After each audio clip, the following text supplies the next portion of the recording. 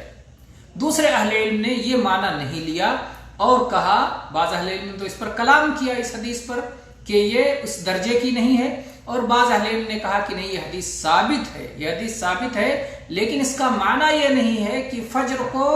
اسفار میں شروع کرو، بلکہ اس کا معنی یہ ہے کہ فجر کو اسفار میں ختم کرو۔ اسفروا بالفجر، فجر کو روشن کر دو، یعنی اتنی لمبی فجر پڑھو کہ روشنی ہو جائے۔ غلس میں شروع کرو، اندھیرے میں شروع کرو اور ختم کرو تو روشنی ہو جائے، یہ مقصود ہے، یہ مقصود ہے۔ اور اللہ کے نبی کریم صلی اللہ علیہ وسلم نے جو آپ کا عمومی عمل تھا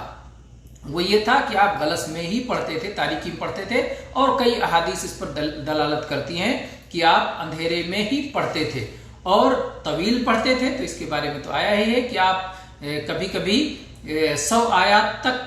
تلاوت کیا کرتے تھے، تو فجر کی صلاح آپ طویل پڑھتے تھے، اس کی وجہ سے روشنی ہو جاتی تھی۔ لیکن یہاں عائشہ رضی اللہ عنہ یہ ذکر فرما رہی ہیں کہ آپ جب سلام پھیرتے تھے، پڑھ لیتے تھے، اور عورتیں جلدی سے اٹھ کے جانے لگتی تھیں، عورتیں زیادہ دیر فجر میں رکتی نہیں تھیں، فجر ختم ہوئی اور نکل گئی، تو اس وقت جب وہ جاتی تھی تو ابھی اندھیرا ختم نہیں ہوتا تھا، پوری طرح روشنی نہیں ہوتی تھی۔ اس سے معلوم ہوتا ہے کہ غلس میں شروع کرے اور بہت اسفار سے پہلے بھی ختم کیا جا سکتا ہے، یعنی ابتدائی افضل ہے، ابتدائی افضل ہے، لیکن اگر کبھی اسفار کیا جائے تو وہ زیادہ افضل ہے۔ اور جہاں تک جواز کا مسئلہ ہے تو ظاہر بات ہے طلوع آفتاب سے پہلے تک کا وقت جائز ہے، تو جواز میں کوئی مسئلہ نہیں ہے کہ کب سے کب تک پڑھنا جائز ہے، البتہ اختلاف افضلیت میں ہے۔ اول وقت جمہور کے یہاں افضل ہے اور احناف کے یہاں آخری وقت افضل ہے، اور جمہور کی رائے ادلہ کی بنا پر جمہور کی رائے ہی درست معلوم ہوتی ہے۔ اور اس حدیث کا مفہوم یہ ہے کہ فجر کو غلس میں شروع کیا جائے اور اسفار میں ختم کیا جائے، یہ اس کا سب سے صحیح معنی اور سب سے قوی معنی معلوم ہوتا ہے۔ تو یہ ایک رہا مسئلہ وقت صلاۃ فجر کا۔ اس حدیث میں جو دوسرا مسئلہ ہے وہ عورتوں کی مسجد میں حاضری کا، کہ عورتیں نبی کریم صلی اللہ علیہ وسلم کی مسجد میں فجر میں حاضر ہوتی تھی، فجر میں حاضر ہوتی تھی۔ اس سے معلوم ہوتا ہے کہ عورتوں کو اجازت ہے، مسلمان عورتوں کو، مسلمان خواتین کو مسجد میں پہنچ کر کے صلاۃ باجماعت پڑھنے کی اجازت ہے۔ شرط یہ ہے کہ نہ ان کو کسی قسم کے فتنے کا خوف ہو، نہ ان کی ذات سے دوسروں کو کسی قسم کے فتنے کا خوف ہو، وہ